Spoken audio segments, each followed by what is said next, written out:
warahmatullahi wabarakatuh. Perkenalkan, saya Dewi Lesari, Prodi S1 Fisioterapi Universitas Aisyah Yogyakarta, kelas 2B5. NIM 191030115. Baiklah, pada video kali ini saya akan menyampaikan tugas praktikum modul dasar asesmen dosen pengampu Ibu Nurhaida Puspitasari, materi dasar asesmen fisioterapi 8, yaitu pengukuran LGS dan fleksibilitas upper extremity dan necks.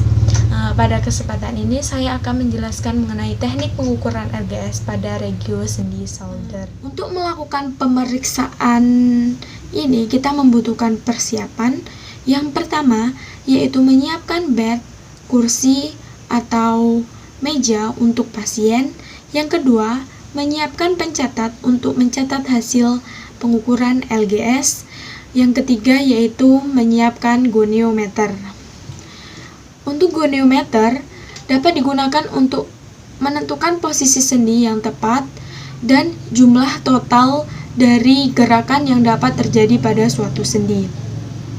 Goniometer dapat digunakan untuk mengukur dan mendata kemampuan gerak sendi aktif maupun pasif. Manfaat goniometer itu sendiri, yang pertama yaitu menentukan ada atau tidak adanya disfungsi. Yang kedua yaitu menentukan diagnosa. Yang ketiga menentukan tujuan atau tindakan intervensi.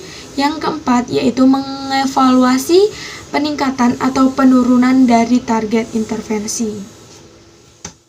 Fleksi shoulder.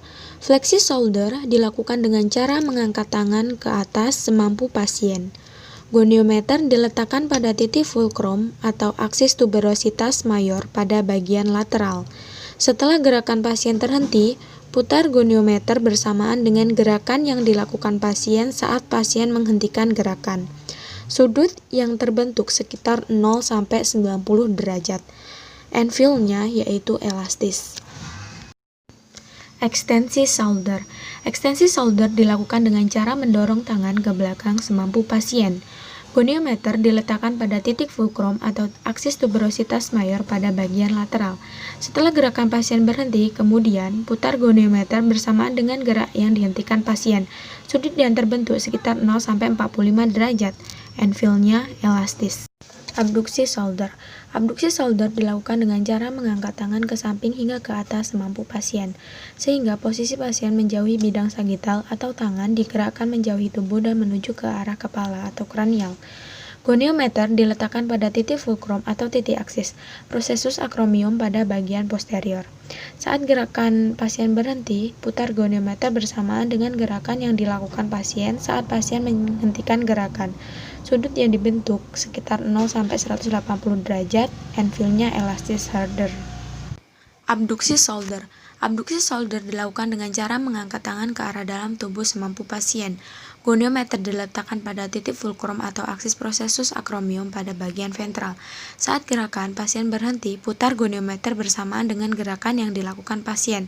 Saat pasien menghentikan gerakan, sudut yang terbentuk sekitar 0-55 derajat, anvilnya elastis. Internal rotasi shoulder. Internal rotasi shoulder diawali dari proses fleksi elbow sekitar 45 derajat. Goniometer diletakkan pada titik fulcrum atau aksis olecranon pada bagian posterior pada elbow. Lalu forearm diarahkan ke bawah atau dalam. Setelah gerakan pasien berhenti, putar goniometer bersamaan dengan gerakan yang dilakukan pasien saat pasien menghentikan gerakan. Sudut yang terbentuk sekitar 0-35 derajat, anvilnya elastis. Eksternal rotasi shoulder. Diawali dengan posisi fleksi elbow sekitar 45 derajat, goniometer diletakkan pada titik fulcrum atau aksis olecranon bagian posterior pada elbow. Forearm pasien diarahkan ke atas atau keluar. Setelah gerakan berhenti, putar goniometer bersamaan dengan gerakan yang dilakukan pasien saat pasien menghentikan gerakan. Sudut yang dibentuk sekitar 0-45 derajat, anvilnya elastis.